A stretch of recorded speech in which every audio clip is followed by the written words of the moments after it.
착하게 살고 싶다. 세상이 날 그렇게 냅두지를 않네. 착하면 손해보는 것 같고 좀 싸가지 없어 보이는 사람이 덜 흔들리고 원하는 걸 더 빨리 가져가는 것처럼 보여. 무슨 일 있었어? 아니 저번에 카페 갔는데 직원이 응대도 안 하고 기분 나쁜 표정하고 주문해도 대답도 안 하더라. 헬스장에서는 직원한테 뭘 물어봤는데 무안을 주면서 뭐 다 안 된다고 하는데 뭐지 싶었어. 거래처는 제대로 된 피드백이나 요청 없이 계속 다시 해달래. 미쳐버리는 줄 알았잖아. 편히 맞춰준 친구는 고마워하지도 않고 잘난 척하면서 나한테 뭐라고 하고. 문득 내가 세게 말 안 하고 싸가지 없게 안 하니까 저렇게 대하는 건가 싶더라고. 진짜 잘 사는 건 착한 사람일까 싸가지 없는 사람일까? 현실에서 제일 손해보는 건 경계 없는 착함이고, 제일 빨리 눈앞에 이익을 가져가는 건 공격적인 무례함이고, 제일 오래 잘 사는 건 친절하지만 경계가 분명한 거야. 무례한 사람은 세 가지 이득을 빨리 가져갈 수 있대. 첫째, 협상 이득. 자기 요구를 바로 말하니까 초반 판을 가져가기가 쉬워. 착한 사람은 상대 눈치 보느라 시작부터 자기를 깎고 들어가. 둘째, 감정 비용 절감. 요구, 거절, 불만 표현을 훨씬 적은 소모로 해. 셋째, 인상 효과. 사람들은 초반 확신을 능력으로 오해할 때가 있어. 말투가 세고 밀어붙이면 실력보다 존재감이 먼저 커 보여. 근데 그건 빠른 이득이지 깊은 이득은 아니야. 무례함은 순간적으로 문을 열 수 있어도 신뢰가 쌓이는 곳에는 오래 못 있어. 사람은 결국 자기를 안전하게 해주는 사람 곁에 오래 남거든. 행동경제학의 대표 실험이 있어. 최후 통첩 게임. 제안자와 응답자는 서로 누군지 모르며 단 한 번만 게임을 해. 100만 원이 주어지면 제안자는 상대에게 줄 금액을 결정해. 응답자가 수락하면 각자 그 금액을 받아. 거절하면 돈은 회수되고 두 사람 모두 영원을 받아. 응답자들은 제안받은 금액이 전체의 20% 미만, 100만 원 중 20만 원 이하일 때 거절하는 경우가 많았어. 불공정한 제안을 받았을 때 응답자의 뇌에서는 혐오감을 느낄 때 활성화되는 뇌 부위, 인슐라가 반응했어. 즉, 불공정함을 물리적인 고통이나 오물처럼 느끼는 거야. 그래서 내가 돈을 못 받는 손해를 감수하더라도 무례하거나 이기적인 상대가 이득을 취하지 못하게 해. 서로 누군지 모르는 상태에서도 이런 결과가 나오는데, 서로 누군지 보이는 사회에서 이기적이게 굴면 주변 사람은 떠나가고 장기적으로 손해가 되겠지. 무례한 사람이 늘 이기는 구조는 아니야. 돈보다 자존심, 관계, 존중에 더 크게 반응할 때가 많구나. 역시 꾹 참는 게 답인가? 원래 성질이 있는 편인데 꾹 참고 착한 척하면서 사는 건 좋지 않아. 나에게도 상대에게도. 처음엔 착하고 다 받아주는 사람이 좋은 평가를 얻는 것 같아도 시간이 갈수록 역할 경계가 무너지면서 과부하와 분노가 쌓여 관계 질이 망가지는 경우가 많아. 착하게 보이려는 사람 안에는 대개 두 가지가 숨어 있어. 하나는 인정에 묶인 나. 나는 좋은 사람이어야만 괜찮다고 믿는 마음. 다른 하나는 충돌을 견디지 못하는 나. 잠깐의 불편을 파국처럼 느끼는 마음. 그래서 그냥 회피하는 사람인데 착하다고 오해하는 경우가 많아. 진심으로 친절한 게 아니라 자기 불안을 조용히 처리하려고 착한 역할을 하기 때문이지. 이 상태에서는 선을 긋는 게 죄처럼 느껴져. 하지만 선이 없다면 침범을 허락하는 상태가 되기 쉬워. 거절하면 나쁜 사람이 될 것 같고, 불편하게 하면 사랑을 잃을 것 같고, 선을 그으면 관계가 깨질 것 같은 두려움 때문에 눈치 보며 꾹 참는 건 건강하지 않아. 오히려 몸의 독소를 높이는 일이야. 감정조절 실험, 제임스 그로스. 슬픔이나 혐오감을 느낄 때 이를 겉으로 드러내지 않고 억누른 그룹은 감정을 자연스럽게 표현한 그룹보다 교감신경계의 활성도가 훨씬 높게 나타났어. 겉으로는 평온해 보여도 몸 안에서는 심박수가 치솟고 혈압이 오르며 스트레스 호르몬인 코르티솔이 쏟아져 나오고 있었다는 뜻이야. 면역력 저하. 유명한 의사인 가보마테는 수많은 임상 사례를 제시해. 분노를 억제하고 타인의 요구에만 맞추는 성격, 소위 착한 사람 유형이 만성질환이나 자가면역 질환에 걸릴 확률이 통계적으로 높다고 주장했지. 또 감정을 억압하면 면역세포, T세포의 활동이 둔화되고 내면의 스트레스가 외부로 발산되지 못하고 자기 자신을 공격하는 생물학적 기제로 변한다고도 주장했어. 성격과 병을 완벽히 1대1로 연관짓긴 어렵지만 대인 스트레스와 텔로미어. 엘리사 에펠 박사의 연구에 따르면 만성적인 대인 스트레스와 높은 스트레스 지각이 텔로미어를 짧게 만드는 것과 관련이 있다고 했어. 텔로미어가 짧아진다는 건 노화가 진행된다는 뜻이야. 즉, 계속 참으면서 스트레스를 품고 사는 건 노화와 연결될 수 있다는 거야. 두려움 때문에 참는 건 단순히 성격의 문제가 아니라 몸의 염증 반응을 일으키는 물리적인 자극과 같아. 독소라는 표현이 비유가 아니라 실제 생화학적인 현상인 셈이지. 거절이나 선긋기가 처음에는 관계를 깨뜨릴 것 같아 무섭겠지만 사실은 몸의 방어 체계를 지키는 가장 우선적인 조치야. 내가 나로서는 힘이 약하면 관계 속에서 자꾸 자기 존재를 확인받으려 해. 그러면 착함이 사랑받기 위한 전략이 되지. 이때의 착함은 맑은 친절이 아니라 두려움이 가면을 입은 거야. 사회적 두려움과 가면을 아예 떼내고 살 순 없는 거고, 살아가면서 아예 안 흔들린다는 건 쉽지 않지. 버려질까봐, 미움받을까봐, 관계가 깨질까봐 너무 힘들게 맞춰주려고 하고 있는지. 한번 부탁받으면 거절이 안 되고, 한번 눈치 주면 죄인이 되고, 한번 차가워지면 내 존재 전체가 흔들리고 있는 게 아닌지 스스로 돌아보는 게 좋아. 높은 친화성은 관계 유지나 협력에 도움을 주지만 임금 협상 같은 장면에서 불리할 수 있었어. 여러 통계 연구에서 성격 5요인 모델 빅5 중 친화성이 높은 남성이 낮은 남성보다 평균 임금이 낮은 경향을 보였어. 친화성이 높은 사람들은 자신의 이익을 강하게 주장하거나 갈등이 생길 수 있는 협상 상황을 피하려는 경향이 있거든. 임금 협상이나 승진 기회에서 양보를 많이 하게 되어 결과적으로 소득에 부정적인 영향을 줄 수 있지. 그런데 또 반대로 냉소적인 사람들도 그렇지 않은 사람들보다 소득 수준이 낮았다는 연구도 2015년 미국 심리학회에서 보고되었지. 타인을 믿지 못하면 협력의 기회를 놓치고 동료의 도움을 거절하며 에너지를 타인을 감시하고 의심하는 데 낭비하게 되기 때문에 결과적으로 사회적 자본을 쌓지 못해 경제적 성공에서도 뒤처지게 되는 거지. 즉, 더 독해지는 것도 너무 착한 것도 답이 아닌 거야.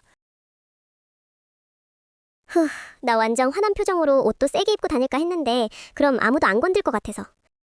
그 마음 자체는 이해돼. 근데 그걸 옷이나 분위기로 먼저 해결하려고 하면 네 존재가 계속 전투 상태가 돼. 그러면 세상이 전부 잠재적 적으로 느껴지고 너도 쉬지를 못해. 진짜 단단한 사람은 처음부터 강하게 보이려고 애쓰지 않아. 필요할 때 선명해지지. 평소엔 자연스럽고 경계가 필요할 때만 또렷해지면 돼. 센 스타일 입으면 내가 살아나는가? 위장하는 느낌이 드는가? 이 기준으로 봐야 해. 겉이 실제 결이랑 너무 다르면 표정, 말투, 에너지까지 다 보정하면서 캐릭터를 유지해야 해서 피곤할 수 있어. 너의 강한 결은 남기되 과잉 전투복을 입을 필요는 없어. 어떤 톤으로 존재해야 하는가를 고민하면서 사실 어떤 톤이어야 사랑받고 안전할까를 같이 고민하고 있을 가능성이 커. 그래서 센 톤을 내면 미움받을까 걱정하고 여린 톤을 내면 침범당할까 걱정하는 거야. 이건 톤의 문제가 아니라 허용의 문제야. 내가 조금 선명해도 괜찮다. 내가 모두에게 편한 사람일 필요는 없다. 이 허용이 생기면 훨씬 쉬워져.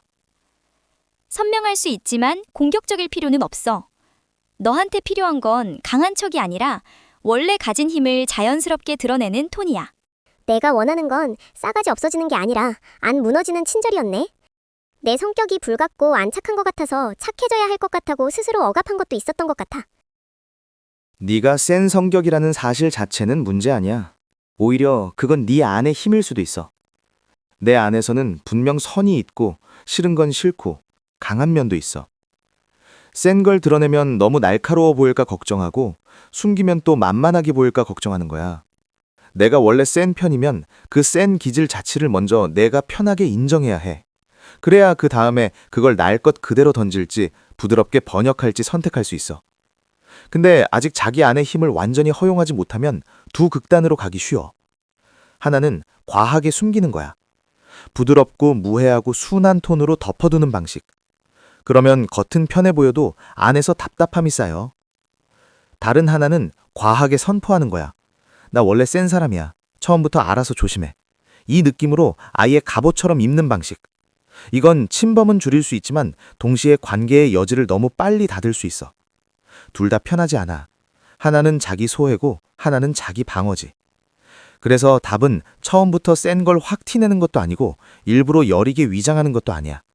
제일 좋은 건 네 결을 숨기지 않되 과장하지도 않는 거야. 센 걸 처음부터 확 티내야 하나 고민하는 건 사실 상대가 먼저 선을 넘을까봐 미리 방어선 치고 싶은 마음도 섞여 있을 거야. 나를 만만하게 보면 안 돼가 들어있는 거지. 그 안에 이미 과거부터 상처받아 와서 경계를 세울 수밖에 없는 내 마음을 봐주는 게 좋겠지. 처음엔 그냥 예의 있게 친절하게 대하려다 몇 번 당해. 선을 넘는 말, 무례한 태도, 만만하게 보는 기색 등. 경계가 잘 안 보이니까 상대는 계속 들어오고 네 안에서는 누적되다가 한 번에 터져. 예전에 참았던 순간들, 웃어넘겼던 순간들, 내가 좋게 했는데 함부로 들어온 기억들이 같이 딸려와. 또 만만하게 보네. 또 선 넘네. 또 내가 좋게 했더니 이렇게 나오네. 이런 생각이 겹쳐지면 분노 강도가 확 올라가. 그러면 내가 부드럽게 있으면 우습게 하는구나. 처음부터 세게 보여야 안 건드리겠구나. 이런 결론이 생길 수 있어. 공격욕이라기보다 방어욕이라고 할 수 있지. 아주 내 화끈한 성격으로 잡아 돌려? 결국 잘 사는 사람은 자기 마음에 문지기가 있는 사람이야. 드릴 건 드리고, 막을 건 막고, 받을 건 받고, 끊을 건 끊는 사람. 중심을 잡는 거지. 그런데 너도 알잖아. 중심 잡는 거 은근 어려운 거. 이걸 해봐. 첫째, 착함과 불안을 구분해. 내가 지금 도와주는 게 진심인지 아니면 미움받기 싫어서 자동 복종하는 건지 스스로 질문해봐. 내가 원해서 하는 건가? 잃을까봐 하는 건가? 둘째, 작은 거절부터 연습해. 한 번에 큰 선 긋기 말고 지금은 어려워요. 이 부분은 저는 다르게 생각해요. 오늘은 여기까지 가능해요. 이런 짧고 건조한 문장을 몸에 익혀. 경계는 설명이 길수록 약해져. 셋째, 죄책감을 통과해. 거절하면 처음엔 불편해. 근데 그 불편은 네가 잘못해서가 아니라 네 패턴이 바뀌는 소리야. 예전엔 남을 편하게 하고 내가 무너졌다면 이제는 잠깐의 불편을 통과해서 둘 다 덜 망가지는 쪽으로 가는 거야. 상대를 실망시키는 순간이 두려운 이유는 네가 아직 네 존재를 네가 허락하지 못해서야. 내가 나를 허락하면 남의 표정 하나가 내 존재 판결문이 되지 않아. 그때 비로소 친절이 두려움에서 나오지 않고 맑음에서 나와. 맑은 친절은 약하지 않아. 오히려 가장 단단해. 근데 일할 때는 어떻게? 먹고 살려면? 기본값은 예의 있게, 요청은 명확하게. 굳이 더 살갑게 하거나 사적인 정서까지 얹을 필요는 없어. 상대 기분을 너무 신경 쓰는 사람일수록 말을 돌리고 완곡하게 하다가 오히려 더 피곤해져. 부드럽되 분명하게가 좋아. 친절해도 선을 흐리지는 않기. 괜히 분위기 어색할까봐 웃으며 다 받아주고 불편한 것도 그냥 넘기고 내가 더 배려해야 할 것 같고 이렇게 가면 나중엔 더 지쳐. 상대 반은 계속 해석하지 않기. 이건 관계를 부드럽게 만드는 정답이 아니야. 내 시각에서 절대 상대를 100% 이해할 수 없으니까. 네 마음을 소모시키는 쪽으로 가게 되니까 너무 많은 상상은 하지 마.